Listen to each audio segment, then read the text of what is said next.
যারা নতুন বাইক কিনবেন, যারা নতুন বাইক কিনেন, নতুন টপ স্পিড চেক করতে চান, তাদের জন্য কিছু টিপস, এগুলো যদি আপনি জানেন আপনার জন্য ভালো হবে বা গাড়ির জন্য অনেক বেটার ফিল হবে। দেখা গেছে অনেক সময় আমরা নতুন এই বাইকটা আমি নিলাম বা আপনি কিনলেন, কেনার পরে যখন আপনি টপ স্পিড চেক করতে যাবেন বা টপ টান উঠাবেন, আপনি সেক্ষেত্রে আপনি কিছু করণীয় আছে। যেমন 1 নম্বর গিয়ারে আপনি সর্বোচ্চ 15 থেকে 20 উঠাবেন। আপনি 30ও উঠাইতে পারেন। 30 উঠালে দেখা গেছে আপনার বাইকের ইঞ্জিন নতুন অবস্থায়, গাড়িটা ইঞ্জিন অনেক প্রেশার পড়বে, মাইলেজের একটা ঘাটতি থাকতে পারে। সেক্ষেত্রে আপনি এই ধরনের ব্যবহার করলে, ইউজ করলে আপনি বাইকের পারফরমেন্স ভালো পাবেন। যেমন আপনি 1 গিয়ারে সর্বোচ্চ টপ উঠাবেন 15 থেকে 20। 2 নম্বরে আপনি 30 থেকে 35 তুলতে পারেন। 3 নম্বর গিয়ারে আপনি 50 রাখতে পারেন। 4 নম্বর তখন আপনি 80 রাখতে পারেন। এর বেশিও আপনি উঠাইতে পারবেন। মানে এতে করে যদি আপনি এরকমভাবে রাখেন, তাহলে আপনার বাইকের ইঞ্জিনটা পুরোপুরি ফ্রেশ থাকবে। এটা আপনি কন্টিনিউ ভালো অনেক দিন সার্ভিস পাবেন, ভালো মাইলেজ পাবেন।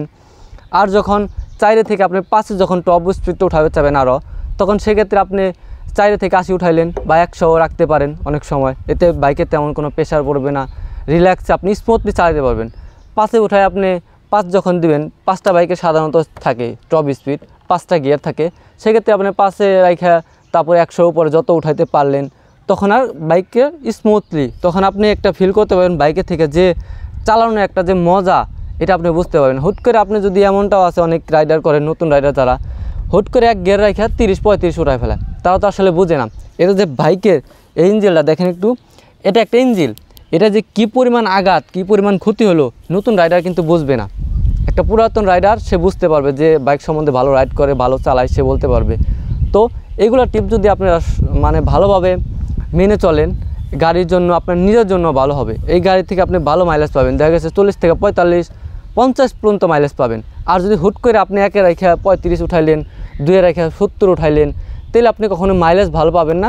আস্তে আস্তে গাড়িটা ড্যামেজ হয়ে যাবে। যেখানে আপনি একটা গাড়ির থেকে 10 বছর সর্বোচ্চ মাইলেজ ভালো পাবেন, সেক্ষেত্রে আপনি 1 বছরের মধ্যে দেখবেন যে আপনার গাড়ি এমন একটা বাজে অবস্থা হয়ে গেছে, অতিরিক্ত টান উঠানোর কারণে কোনো নিয়ম টিয়মটা ফলো করেন নাই, শুধু টপ স্পিডে 2-এ রেখা 3-এ রেখা 100+ উঠে হেলাইছেন, তাইলে তো আপনি ভালো মাইলেজ পাবেন না।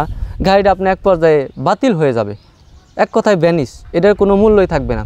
তো এইগুলো আপনি প্রত্যেককেই, যারাই নতুন রাইডার আছেন তারা এগুলো জানেন না, জানার চেষ্টা করবেন, বোঝার চেষ্টা করবেন যে আমার এটা একটা বাইক, শখের একটা বাইক। অনেকেই কিন্তু অনেক কষ্ট করে বাইকটা কিনেন। বাইকটা আসলে বিশেষ করে মধ্য ফ্যামিলি যারা আছে তারা জানে যে একটা বাইক কিনতে কতটা স্যাক্রিফাইস করতে হয়। আমরা যারা মধ্যবিত্ত তারা আমরা জানি, ঠিক আছে। তো যারা আমার ভিডিওগুলো দেখেন, সবাই চ্যানেল সাবস্ক্রাইব করবেন, সবাই শেয়ার করবেন, আর আমার জন্য দোয়া করবেন, যাতে আমি আরও আপনাদের ভালো ভালো ভিডিও উপহার দিতে পারি। তো এই দোয়া রইল আমার জন্য, একটু সবাই দোয়া করবেন। আসসালামু আলাইকুম।